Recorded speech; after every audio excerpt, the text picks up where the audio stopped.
एक बार एक गांव में एक किसान अपने दुखों से बहुत दुखी था। किसी ने उसको बताया कि तुम अपने दुखों के समाधान के लिए गौतम बुद्ध की शरण में जाओ, वह तुम्हारे सभी दुखों का समाधान कर देंगे। यह सुनकर वह किसान बुद्ध की शरण में चल पड़ा। वह गौतम बुद्ध के पास पहुंचा और कहा, हे महात्मा, मैं एक किसान हूँ और अपनी जीविका चलाने के लिए खेती करता हूँ, लेकिन कई बार वर्षा पर्याप्त नहीं होती और मेरी फसल बर्बाद हो जाती है। किसान ने आगे कहा, मैं विवाहित हूँ, मेरी पत्नी मेरा ख्याल रखती है और मैं उससे प्रेम करता हूँ, लेकिन कभी कभी वह मुझे परेशान करती है, जिससे मुझे लगता है कि मैं उससे उकता गया हूँ और मुझे लगता है कि अगर वह मेरे जीवन में नहीं होती तो कितना अच्छा होता। गौतम बुद्ध उस किसान की बात शांतिपूर्वक सुनते रहे। किसान ने आगे कहना जारी रखा और बोला, मेरे बच्चे भी हैं, वो अच्छे हैं, लेकिन कभी कभी वो मेरी बात नहीं मानते और उस समय मुझे बहुत क्रोध आता है, लगता है वो मेरे बच्चे हैं ही नहीं। किसान ऐसी ही बातें बुद्ध से करता गया और अपने सारे दुखों को एक एक करके बताया। गौतम बुद्ध ध्यानपूर्वक उस किसान की समस्याओं को सुनते गए। उन्होंने बीच में एक शब्द भी नहीं कहा। किसान अपनी समस्याएं बताता चला गया और आखिर में किसान के पास बताने को कुछ भी नहीं बचा। अपना मन हल्का हो जाने के बाद वह चुप हो गया और बुद्ध के जवाब की प्रतीक्षा करने लगा, लेकिन बुद्ध ने कुछ नहीं कहा। किसान अब और सब्र नहीं कर सकता था। वह ऊंची आवाज में कहते हुए कहा, क्या आप मेरी समस्याओं का समाधान नहीं करेंगे? मैं तुम्हारी कोई समस्या का समाधान नहीं कर सकता, बुद्ध ने उत्तर दिया।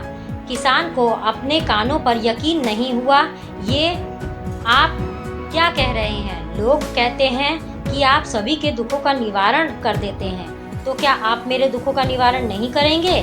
बुद्ध ने कहा, सभी के जीवन में कठिनाइयाँ होती हैं, तुम्हारे जीवन में कोई नई कठिनाई नहीं है।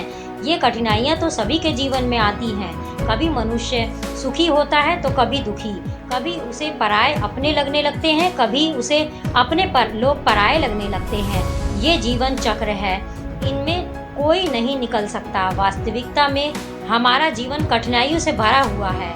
मेरा, तुम्हारा और सभी लोगों का जीवन समस्याओं से ग्रसित है, इसीलिए मैं इन समस्याओं का समाधान नहीं कर सकता हूँ। यदि तुम किसी एक समस्या का उपाय कर भी लो तो उसके स्थान पर एक नई समस्या खड़ी हो जाएगी। यह जीवन का अटल सत्य है।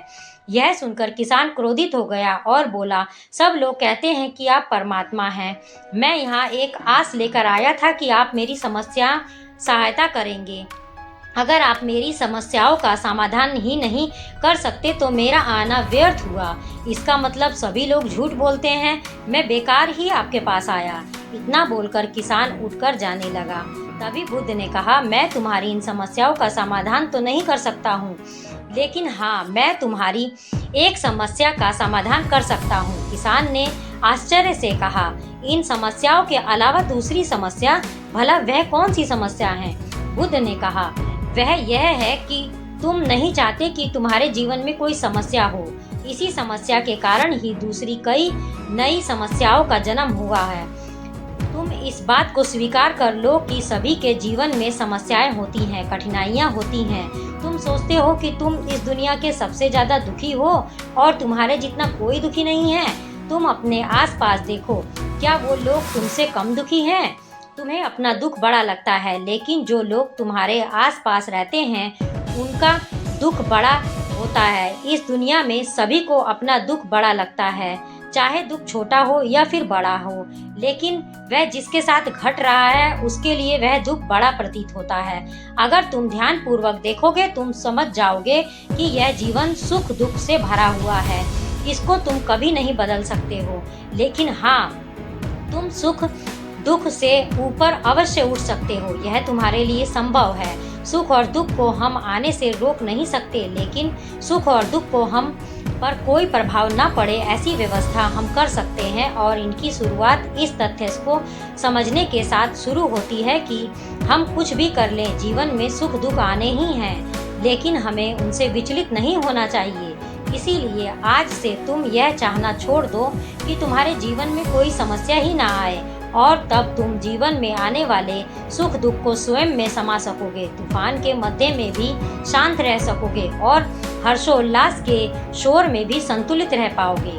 किसान बुद्ध की शरणों में गिर गया।